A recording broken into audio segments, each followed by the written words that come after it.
Hello friends, so for those who follow me, you know that tonight I have one MRI as part of stage 4 cancer. So with metastasis, what's the point? First, for oncologists, it serves to know the importance of possible progression.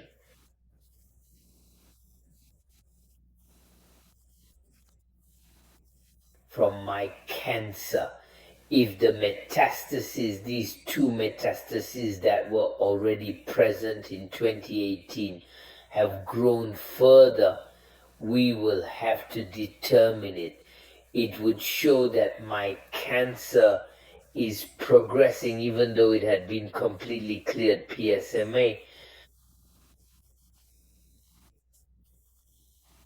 PSMA scan proving it in 2021 and 2022, since there was no longer the slightest trace on my scapula and my T4 vertebra. So today, friends, I have since done what are called PSMA scanners, then these.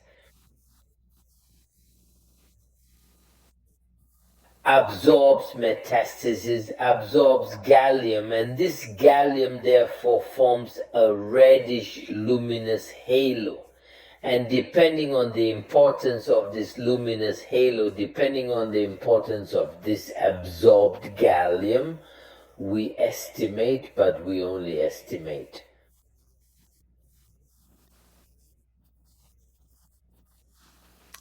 But obviously, what is important to me and what we asked my oncologist is to know the size of the metastasis, because only the size can tell if there is progression or regression, since the amount of gallium can be.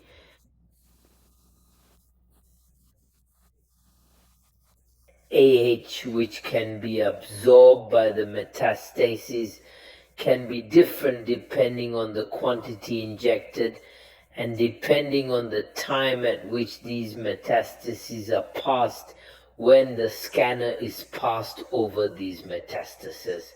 So here is something very important, namely size.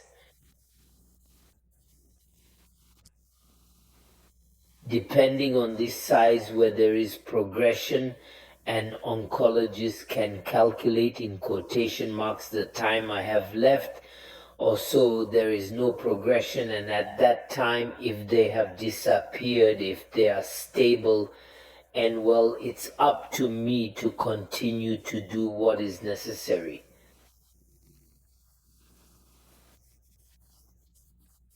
So that they don't grow bigger and they don't come back. I live in the spirit that they are there and they have grown bigger. That way I can only have a good surprise, friends. So now it's not because oncologists are going to give me a date. I'd say end of life, right?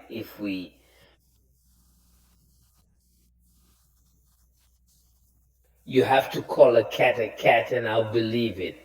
Our body has tons of possibilities. We do not know the reactivity to young people, to full of new treatments like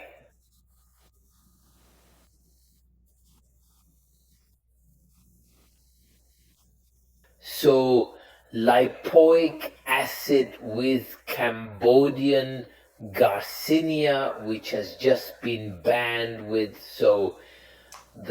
with livermectin and many others that we are going to which are being published, but of which we do not yet have the publication results.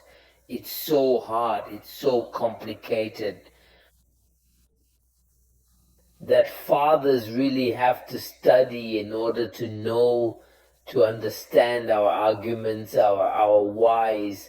But we are certain that we are going to revolutionize science on this subject, and I am pleased to see that in academia.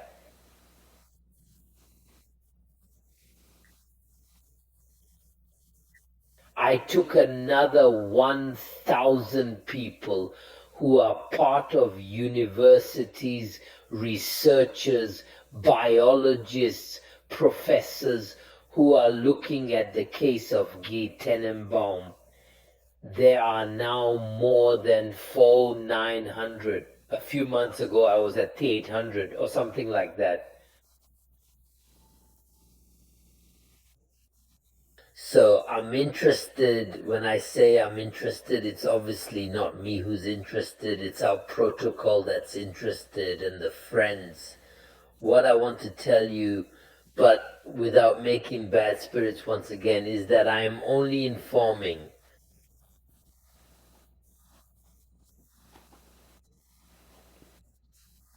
A radiologist whose job is to determine, among other things, cancers, radiology. This gentleman explains to us. I'll show you the video. Personally, I am a radiologist. If I have cancer, I don't walk out of the hospital. I've seen too many patients die from the effects of chemotherapy. I think you know that, but the public doesn't. 50% of patients who die of cancer die from their aggressive treatment. So, if I have cancer, firstly, I unplug all work and I fast, because it is very difficult to fast when you work, especially in the medical professions, where you have a very high emotional load and you take charge of your patients. So I will fast for 30 days with no problem. I'm going to unplug the cancer engine. And so if you have an exceptional patient, you can advise him. Otherwise, you have plenty in France. It's developing everywhere. The weeks of fasting. And I believe that we should work together with the doctor to possibly have a center where we could, because you have centers in Switzerland, but you still have to have quite significant financial resources. So if you have an exceptional patient, you tell him to fast, you make him buy. There are books that he does well that he has to read. It's not complicated. It's enough not to eat for 30 days. For 30 days, then you have to take supplements, etc.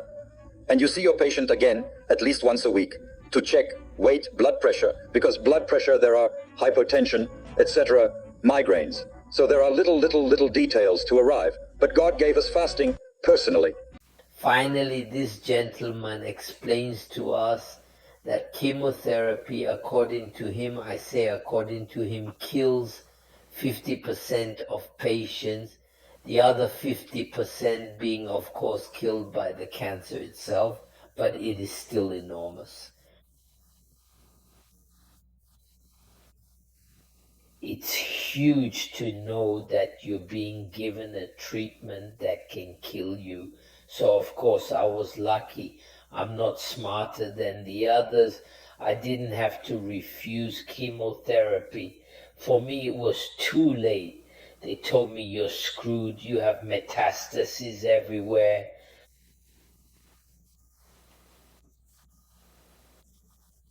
Your cancer is too advanced. Go home, sort out your affairs, and enjoy your last few months. There you go. So I didn't have a choice. I'm not a Superman who said, no, I'm not going to take chemo because I'm smarter than everyone else. Absolutely not. I would have done like everyone else. I would have accepted. We are so devastated when we learn that we have a particular cancer, terminal cancer, that we accept all friends. I accepted my orchidectomy and I only looked after I accepted. And that's when I saw it was vast bullshit. There are no other words. And I still suffer from it today. I have been suffering from a lack of testosterone for almost 7 years. Great professors of large studies for 13 years even put testosterone in replacement to cancers that have been removed.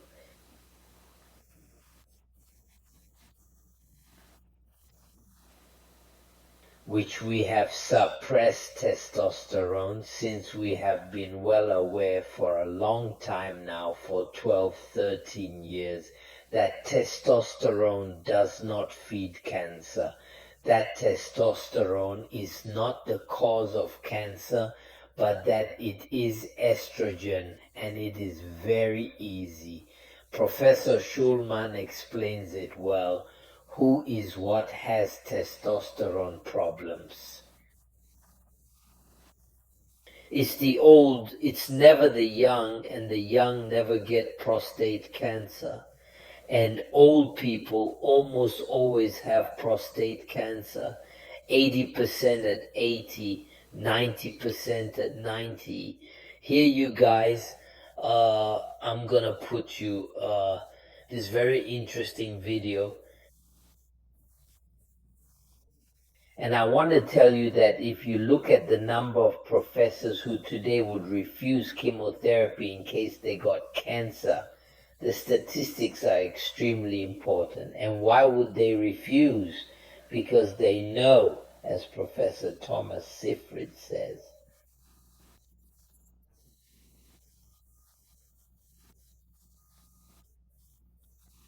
that it's useless. Longevity is no longer with or without chemotherapy when you have terminal cancer. But what is certain is that the quality of life, it is degraded considerably. That's it, friends. I wish you a great day, and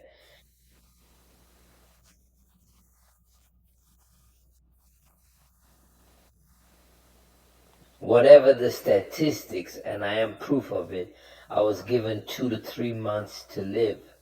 7 years after, friends, I'm still here. I don't hurt anywhere. So why, friends? Why? Simply because I listen to what great professors, Nobel Prize winners say.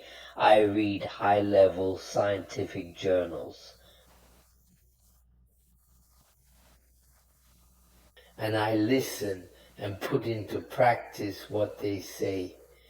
And you know, in maybe a few days, a few weeks, our latest book will be published, Anath Ocean and myself, that explains 90 natural nutrients against cancer. And it's 90 nutrients. Friends, it helps, it's proven where in all high-level professional journals, just like PubMed, American government.